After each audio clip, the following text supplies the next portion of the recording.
Welcome to Sober Girl Spring. This is seriously the ultimate glow up. So in this episode, we are going to ditch the booze. We're going to embrace the bloom. This spring, we're leveling up. I know that sounds a little cheesy, but you've got to get into the energy of spring. And what better way to do it than ditching alcohol? But don't worry, if you've already ditched alcohol, this is still the episode for you. We're just going to bring some fresh energy into all that hard work and all that effort you are making, because it is progress, you guys. Progress. Welcome to the Samantha Parker Show, an unfiltered and slightly unhinged look at what happens when you ditch the booze but keep the good stuff. I'm your sober bestie, Sam. Whether you're sober curious, counting hours to that 24-hour chip, or a seasoned sober bestie, we're here to spill the tea on how to live your best life sober. We're setting boundaries, chasing dreams, and living life to its fullest. Just doing it with mocktails now. And honestly, it's a whole vibe. Life doesn't stop when you get sober.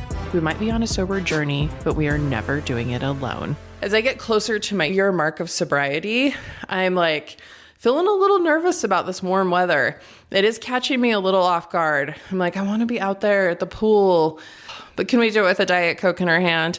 Absolutely, because I don't want the hangovers. I don't want what comes with that little bit of buzz. Even if you get a good buzz for an hour or two, what comes with it is absolutely horrible. So what better time for a sober girl spring than spring? Spring is about fresh starts, but let's be real. Most people just use it as an excuse to day drink, which I just said, day drinking on the patios and calling it self-care. We're not doing that anymore. So what if I told you that cutting out alcohol could actually be your biggest glow up yet? You would be all in and all over a sober girl spring. Personally, for me, my alcoholism last spring was completely out of control. It was insane. And last May is really when I hit a big bubble of my alcoholism where I was I can no longer drink at all. There was one really big incident that super stands out where I embarrassed myself in front of my kids so bad. And I thought to myself, that's not the mom I want them to see. And they are kind of grown up. One is 14, one is about to turn 20. And I was this is who their mom is. There's no excuses for that. And that's not who I want to be. So last spring I got super wasted. I remember it was a warm day. We'd spent the day at the pool, got belligerently drunk, don't remember Ubering home. And apparently I came home and fell on my dog. And I have an elder dog. It was my elder dog. Her name is Charlie. She's a weird Chihuahua mix. We don't really know what she is. And truth be told, I actually bought this cute dog off of a lady in a parking lot when I lived in Salt Lake City. We were at the grocery store and I was hey, you should let me take that puppy for you. And that's how we got Charlie. They told me she was a chug, but she is not a Chihuahua pug. She is a Chihuahua delicious something. And she is just one of the most unique dogs ever. She is about 13 years old and she's had to have almost all of her teeth pulled. But for some reason, this last time they left one of her big long teeth. And so she kind of just stammers around with this tooth hanging out. And oh my God, I just love this dog. But yeah, so got drunk, Ubered home, acted like an ass, said some horrible things to my oldest daughter, fell on the dog, the elder dog, poor Charlie, and embarrassed myself.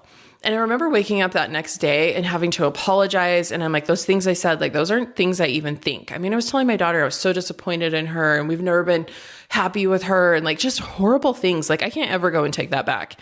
And I know it has put a damper in our relationship, but the only thing I can do is, I go to AA, they call it a living amends, is I can just get up and do my best and show her that I'm not that person and that we do not think those things. But that was really kind of the bubble for my alcoholism. But this is kind of a fun fact.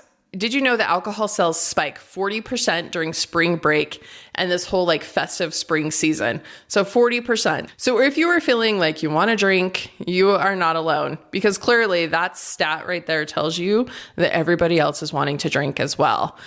We're all out here guzzling overpriced cocktails thinking it's fun. But is it really fun if you wake up with anxiety and $100 bar tab? If you're lucky, $100 bar tab. I don't even want to tell you guys what I used to spend on alcohol. So is it fun? Where's the fun in that? Let's have a sober girl spring. Alcohol has a pretty wild past. Did you guys know that Egyptians brewed beer before they built the pyramids? And I know they say the pyramids are super old, but I think they're even older than what they say if you follow a conspiracy TikTok. So that means they've been brewing beer for a really long time. The Greeks used to drink beer at symposiums as well, but they would dilute their beer with water because even the Greeks knew that straight up booze was a terrible, terrible idea. And America is really booze obsessed. I mean, think back to some of our heritage and some of our history. The Wild West, whiskey was safer to drink than water. Prohibition and speakeasies, aka the original hot girl summers, and then even the modern drinking culture. Why do we romanticize this blackout behavior? I can't even tell you how many times I've had people in my life black out, act nuts, and I've been like, oh, that's okay. You just had too much to drink. It happens to everyone. That behavior is not acceptable. And there are some pretty insane, crazy stories that relate to alcohol. I thought this was so interesting. Have you guys ever heard of the Great London Beer Flood of 1814? Yes, people literally drowned in beer.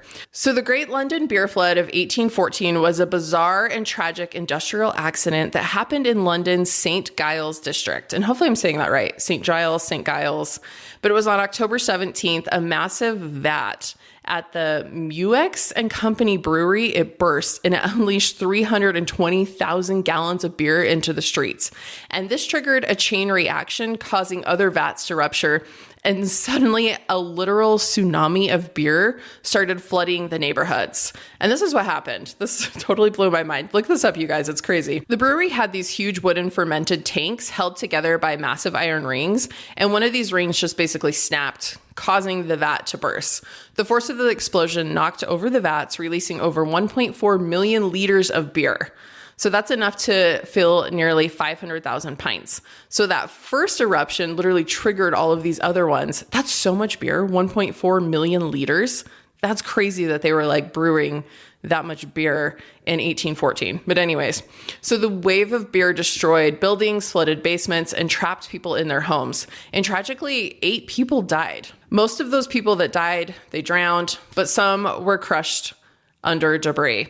So people reportedly tried to scoop up and drink the beer, but the flood was mixed with debris and even sewage, and it made it toxic. The brewery was taken to court, but wasn't held responsible since the disaster was considered an act of God. Like what? As God was like, I will burst these beer vats and flood the street. But Muex and Company Brewery continued operations until 1921. That's crazy. So why does this story even matter? I think it's really just a wild reminder of how obsessed society has become and has always been with alcohol. It also shows how dangerous early brewing techniques could be, which you guys don't have to worry about this spring. I've never heard of anyone drowning from a beer explosion, but that's okay. But let's be real. If this happened today, could you imagine it'd be all over TikTok? Like POV, you're in the world's largest beer pong match. But there's a lot of tragedies that kind of circle around alcohol on a bigger scale. And then, of course, we all know somebody who has struggled with alcoholism and they didn't make it sober. There was the methanol tragedy in Prohibition when people drank toxic alcohol and they went blind. Okay, that's crazy. I don't want to go blind from drinking alcohol. And I know this is a little controversial, and if last year me was standing here, she'd be like, what the hell are you saying? But I just really think that if we treated alcohol the way that we treat other drugs, bars would be illegal and people would side-eye their drunk friends instead of hyping them up. I kind of wonder if alcohol will ever be like smoking cigarettes, where we'll be like, what are you doing over there? What are you thinking? What's going on? And that's because alcohol really is doing damage to your body and your mind. Right out of the gate, it causes brain fog with your decision making. This is a fact. Alcohol literally shrinks your brain over time, and studies show even moderate drinking impacts memory and cognition. And I've had experts on the show. We've had nurse practitioners, and I've had different people who have studied this, where we literally go into the science behind this. And I've even talked about it. If you go back and you look at Dry January and some of those episodes, and it will literally blow your mind what you're doing to your mind. No pun intended there. Alcohol also gives us a fake sense of dopamine. So alcohol tricks your brain into thinking you're happy, but it actually depletes dopamine long term, making you more anxious and depressed. And this was something I was experiencing super hardcore. A study in 2022 found that people who quit drinking for just 1 month had increased dopamine levels and lower stress. That's just 30 days, you guys. I was suffering from such severe depression, and there was other things going on as well, like some hormone imbalances and stuff like that. But basically it was like I had a little fire going, a little depression fire, if we want to call it that. And I was throwing gasoline on it. I was doing so much damage to my body, my mental health, and everything in between. Alcohol also dehydrates your skin, speeds up aging, and causes tons of inflammation. That circle face is real. The circle face is so real, you guys. And now I can see it in other people. And I'm like, oh my gosh, that's what I looked like. You can go back and look at photos of me on social media. And it's kind of wild how much my face shape has actually changed. I've always had like a bit of a round face, but it was so puffy. And I can remember how my skin felt and like, oh, I hate it. But really, your glass of wine for the antioxidants is doing more harm than good. If you want real antioxidants, you guys, eat some damn blueberries, eat some damn real fruit. You're not getting the antioxidants from wine that you think you are. Because I've heard that excuse before. Like, oh, it has antioxidants. And we've all seen like red wine. 1 glass of red wine is good for your heart. Like, I don't know. I'm just not buying it. Alcohol also slows your metabolism by 73% for hours after drinking. So all of that hard work I was doing in the gym, weighing my food. But because I was drinking so much, it was basically like, what the fuck are you doing? Because your metabolism slows down an insane amount. 73%, you guys. These are like facts after you drink. So really, that low-cal vodka soda, it's not as harmless as you think it is. Okay, so now, we've really nailed it home why we don't drink or why we were going to do a Sober Girl Spring. But how do you actually do that? So here's my steps to having a Sober Girl Spring. I'm going to get that on a sticker. Sober Girl Spring. I'm going to make it right now. I can see it in my head. Sober Girl Spring. But really the first steps to sobriety and something that helped me was just romanticizing it. I started treating mocktails like an aesthetic experience. So I will put them in my favorite cups, even if it's just a Diet Coke with lime, even if it's just some club soda mixed with a drink syrup. I put them in my favorite cups and I still enjoy the experience. I have so many glasses, you guys, like so many. I collect glasses. Like one of the worst things you can do is take me to an antique store that has really fun glasses because I'll want to buy like one of each.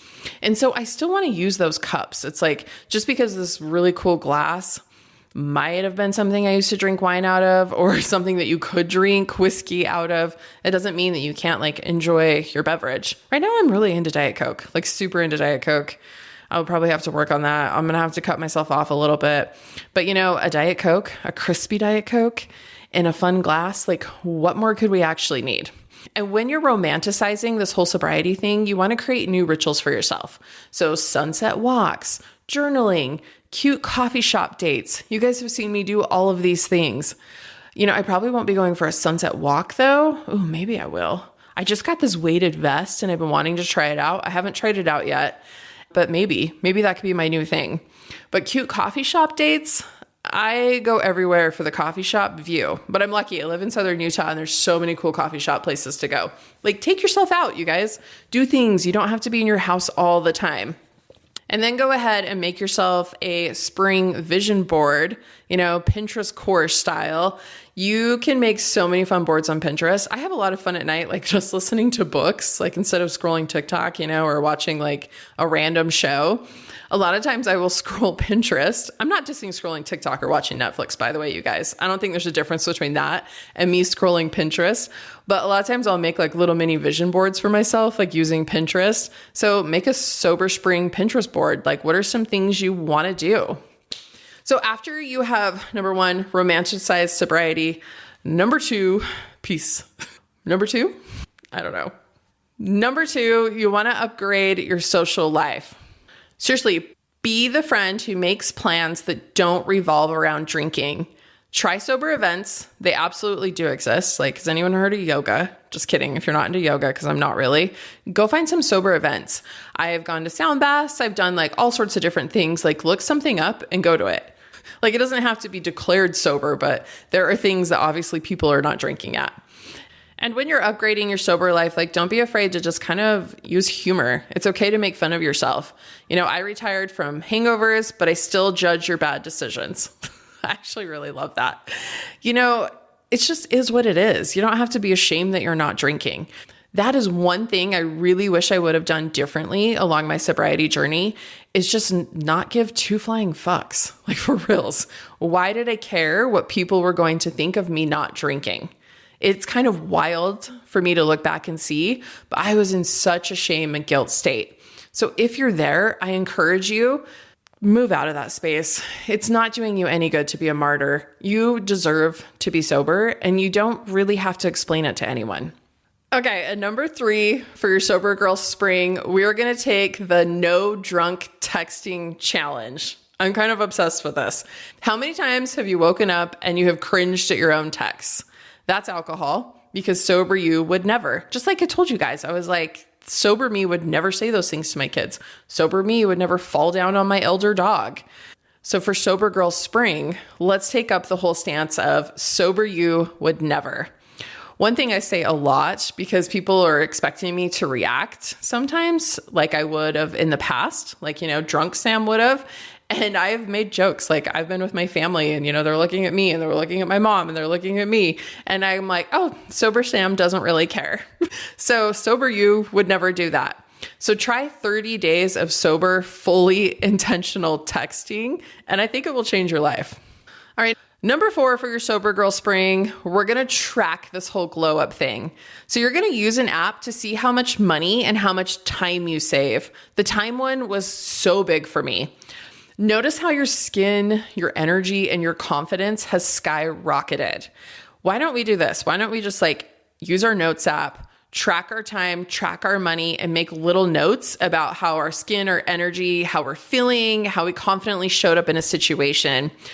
And here's a Sober Spring fact for you. Most people report feeling noticeably happier within 3 weeks of quitting alcohol. And if you're not a notes app girl, go ahead and get yourself a notebook. Or if you're a guy listening to this, go ahead and get yourself a notebook. And number 5, find your sober alter ego. Create a persona who is the hottest, most powerful, most magnetic version of you. What would she do? And hint here, not waste her time hungover. But really, for your Sober Girl Spring, society sells us this idea that drinking is freedom, but is it really freedom if you feel like shit the next day? I know it's not for me. I don't want to ever wake up feeling like that again, ever. That is my worst nightmare. And I really do believe that the real flex isn't being able to hold your liquor. The real flex is not needing it at all. Not needing it for social situations, not needing it to cope with life, not needing it to cover up the hurt, the pain, not needing it to celebrate the joy and the good times, because that's the truth about alcohol. We used it for our shitty days and we used it for our best days. So let me ask you this, Sober Girl Spring, give it a shot. And what is the worst case scenario here? What is the worst that could happen? You feel better, you lose some toxic friends, you save a lot of money, you feel amazing, and you actually remember what you did this weekend. You wake up on a Sunday feeling bomb.com. You're going to take yourself out for a coffee date. You're going to go get a long run in, whatever it is that makes you fucking feel good. What is the worst that could happen? So this is my challenge to you. Try a Sober Spring for 30 days and then DM me on Instagram, the Samantha Parker, and please share your glow up story with me, or DM me on TikTok. I get a lot of DMs over there. I love TikTok. Okay, this is not a podcast about TikTok, but that's okay. DM me, message me, email me, send me a pigeon. Let me know how it's going. Let me know what comes up for you, because Sober Girl Spring is real and it's here to stay. Oh, and just to cover all my podcast bases here, make sure you guys subscribe, share this episode if you loved it, tag me, do all the little things. Just show a little love. And thank you so much for being here. And thank you for listening to this episode of The Samantha Parker Show.